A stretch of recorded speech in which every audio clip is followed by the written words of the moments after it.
बहुत पढ़ता हूँ बट मुझे कुछ याद नहीं होता है। सर, रात में मेरा कंसंट्रेशन पावर नहीं बन पाता है। सर, मैं रात में जग नहीं पाता हूँ। सर, जब मैं पढ़ता हूँ तो मुझे कंसंट्रेशन से याद नहीं होता है। सर, जब मैं पढ़ता हूँ तो मैं पढ़ाई में कंसंट्रेशन नहीं बनता है। तो क्या है इसका उपाय सर? कुछ है? हाँ, बिल्कुल। हेलो स्टूडेंट्स, तो आज हम लोग बात करने वाले हैं 11 उन मूल मंत्रों पर जो पढ़ाई और एक विद्यार्थी जीवन के लिए बहुत ही महत्वपूर्ण है। बिना इन 11 मूल मंत्रों के बिना हमारी पढ़ाई या फिर हमारा कंसंट्रेशन पावर बनना बहुत ही मुश्किल है। तो चलिए आज हम लोग बात करेंगे इन 11 मूल मंत्रों पर जिनको अपनाकर हम अपने जीवन में अपनी पढ़ाई, अपने एग्जाम्स और अपने कंसंट्रेशन पावर को एक नए मुकाम पर ला सकते हैं। ठीक है, चलिए एक एक करके हम बारी बारी से हर उन 11 मंत्रों पर बात करेंगे। ठीक है, चलिए तो हम स्टार्ट करते हैं अपने पहले मंत्र से। ठीक है, क्या कह रहा है हमारा पहला मंत्र? पहला मूल मंत्र है कि पढ़ाई हमेशा कुर्सी और टेबल पर बैठकर ही करें। ठीक है, इससे क्या होता है? इससे हमारा कंसंट्रेशन पावर बना रहता है और हमें जो हम पढ़ते हैं वो जल्दी से हमें याद होता है। पढ़ाई करने का एक निश्चित स्थान होना चाहिए।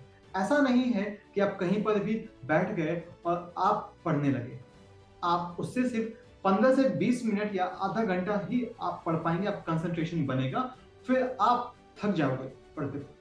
तो पढ़ाई करने का जो सही तरीका है वो है कुर्सी और टेबल पर ही आप बैठकर पढ़ें। ठीक, ऐसा बिल्कुल नहीं है कि आप जैसे मेरे पीछे ये भाई साहब जो हैं ये सोते हुए पढ़ते पढ़ते सो गए हैं। तो ऐसा बिल्कुल भी नहीं करें कि आप बिस्तर में बैठ गए हैं और सोच रहे हैं कि यहाँ मैं पढ़ लूंगा। नहीं, ये सिर्फ बेवकूफी वाली बात है। ठीक है, दूसरा क्या है? पढ़ते समय टीवी या गाने या रेडियो बंद कर दें।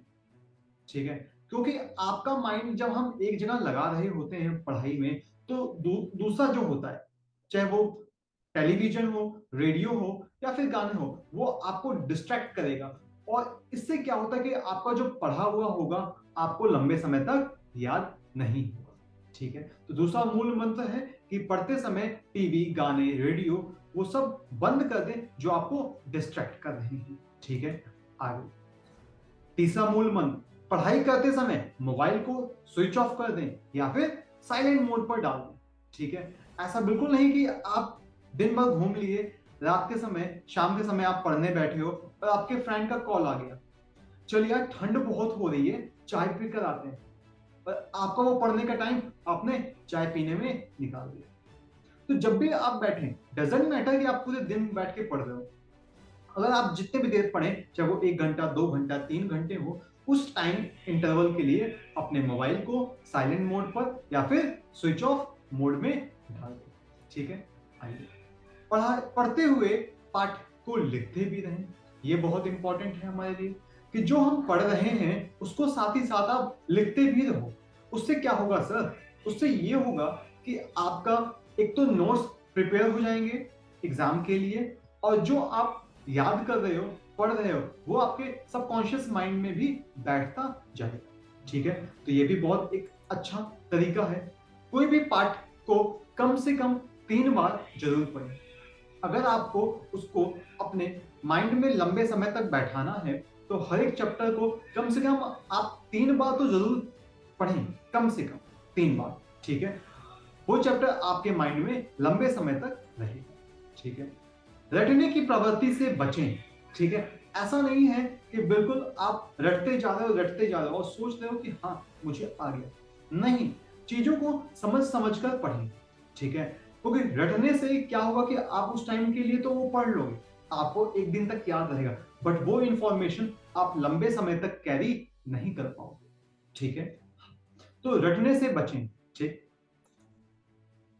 शॉर्ट्स नोट्स, मैं थोड़ा साइड हो जाता हूं। शॉर्ट्स नोट्स जरूर बनाएं।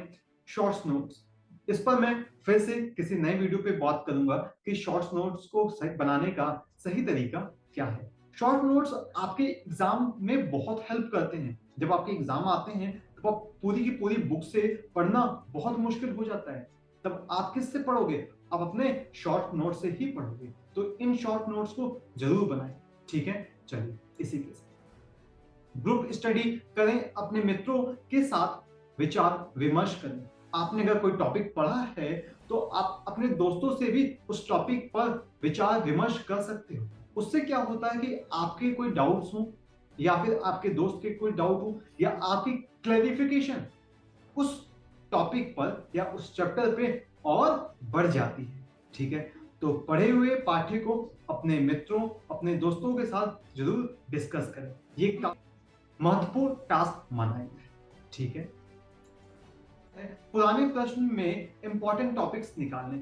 आपके जो प्रीवियस क्वेश्चंस हैं उनमें से आप इंपॉर्टेंट टॉपिक्स निकाल सकते हैं कि ये इंपॉर्टेंट टॉपिक्स हर एग्जाम में आ रहा है, तो इसको आप ज्यादा अच्छे से रिवाइज कर सकते हैं। ठीक है, तो ये काम भी आप इसके हिसाब कर लें। ठीक, संतुलित भोजन ये बहुत ही इंपॉर्टेंट है हमारी हेल्दी लाइफ के लिए भी और पढ़ाई के लिए भी।